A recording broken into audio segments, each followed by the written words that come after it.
the facts were these. It's Thursday, it's 2:44 p.m. Some post-nasal drip, and I had way too many bags running into my system last night. The insomnia got the most of me, therefore I, for some reason, decided to write these things on, there's actually a T, you just can't see it, on my hands, along with one of these, which is a love letter. You can't see inside, sorry. Yeah, I have an hour and 30 minutes until I have to be absolutely perfectly ready to go to rehearsal. Which should be fun. I'm exhausted. Tomorrow's Rocky. I'm exhausted. I think my fever is up somewhere around 106. This has become normal. I've changed my earplugs back because the Batman ones were heavy and they're a size too small. I really actually need a 0 or a 00 because these have stretched them out. I redecorated my door, which part of me kind of wants to show you. So I will. So let's go on a journey.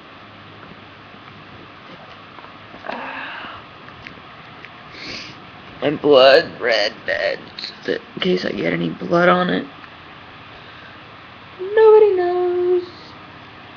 This is where I live, by the way. My jellyfish. That's all my clothes ready to go to rehearsal. This is the unfortunate incident of the blood bag that took all my blood, and so now it's basically clotting. Whatever. We use condoms in this house as weather stripping. Don't worry, they're expired. And monster tape. The new door. It's things you should know before you come in the room, and this actually works, but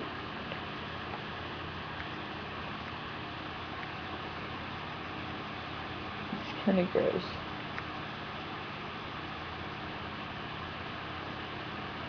Because when it comes out the end, it splooges on the door. And then there's an ugly doll down there.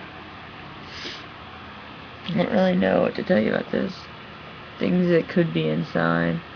Donuts, aliens, zombies, human being, broken human being, person with no memory of you, person,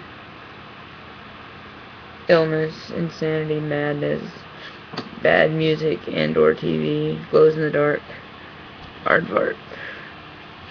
Hot, steamy, dark, slow roasted in a bowl of coffee, and the most famous line being, off with thy pants. We have a strict pants aren't necessary rule in this house. Yeah, that's my room. That's my old room sign. Used to say the beast. I'll probably draw things on it now. Whatever. Don't say I never showed you around, huh? Alright. Took up again 3 minutes, and muscles ache from holding the computer. Framing thirds because I like floating heads, and I like thirds. Been freezing due to the 106-degree fever that won't go away.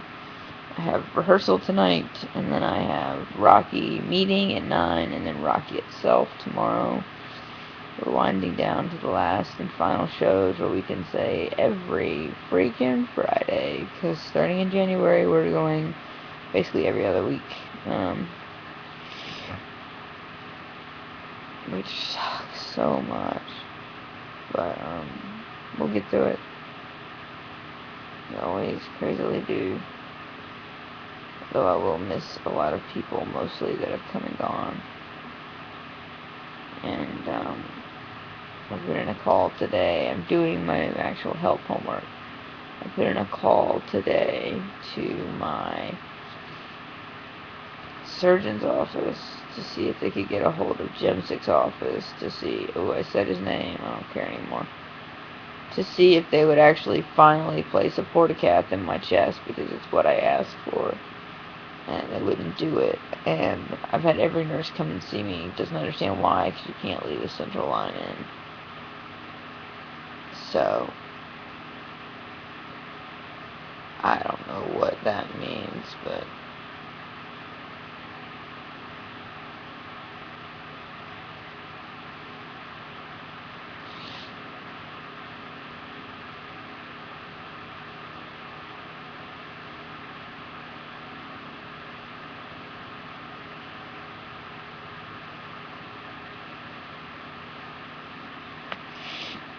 sorry, people who are in real life sort of take, not Preston or you guys, it's just it was a pressing text message. Yeah.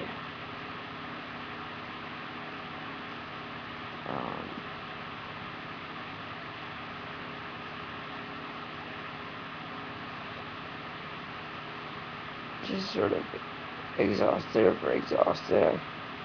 I want a purpose. I want to be working.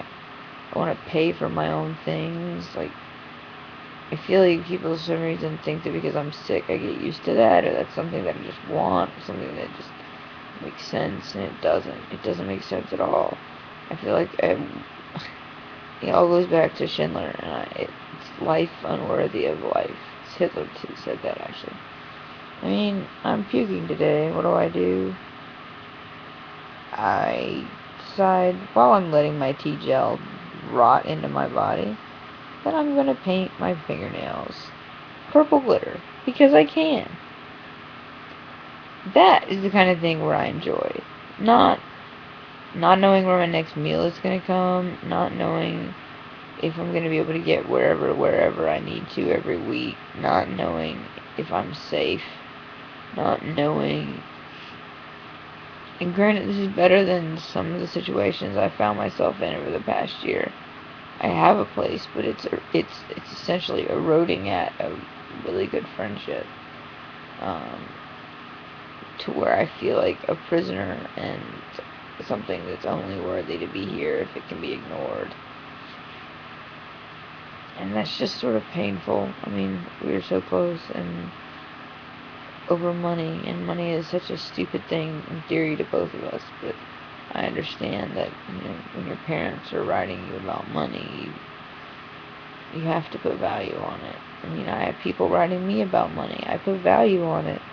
Put value on having a hard day's work and being able to do something, whatever that may mean for me. And job searching is a little impossible. My car's been in the shop the last 2 weeks, and I'm not the one paying for it.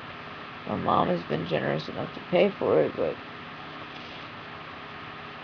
not, I'm afraid, without some kind of payback. I don't know. I'm just struggling, and I don't want to be. I don't want to be here, and I don't want to be in bed, and I don't want to allow the ghosts and the monsters to creep in and think, oh, you just lay in the bed, it'll be okay. It won't. I know it won't. I've been here. I've grown up a lot, and I know that if I can get outside and breathe air and feel like a person for just 1 second, even if it's the most fake presentation of human I've got, it's something. And I wish I had it. And I know a lot of you understand, and a lot of you fight to do that every day, and it's this silent fight that nobody sees and nobody knows, but I commend you for, because it's not easy to go out in that world. It's not easy to go out there and pretend like you're like everybody else. So keep fighting. And don't be afraid to reach out when it gets hard, because this is the time of year when it starts to get so hard on all of us. We need to do everything we can to network together, to text, to Skype, to Facebook message, to you're feeling down, reach out to somebody else, because you can't shine light into somebody else's life without shining some back in your own. So just a simple, hey, how you doing? I was thinking of you. Could save somebody's day. So I hope you'll do that this season. I hope that during the brain fog and the exhaustion and the overwhelmingness that is this season, that you will find time to be simplistically kind with no strings attached. I want to wish you guys all well, and hope everything has been going wonderful. I hope you've been having all sorts of adventures, and tell me about it in the comments. Alright? You guys take care and be well. I'll talk to you soon. We should hang out sometime.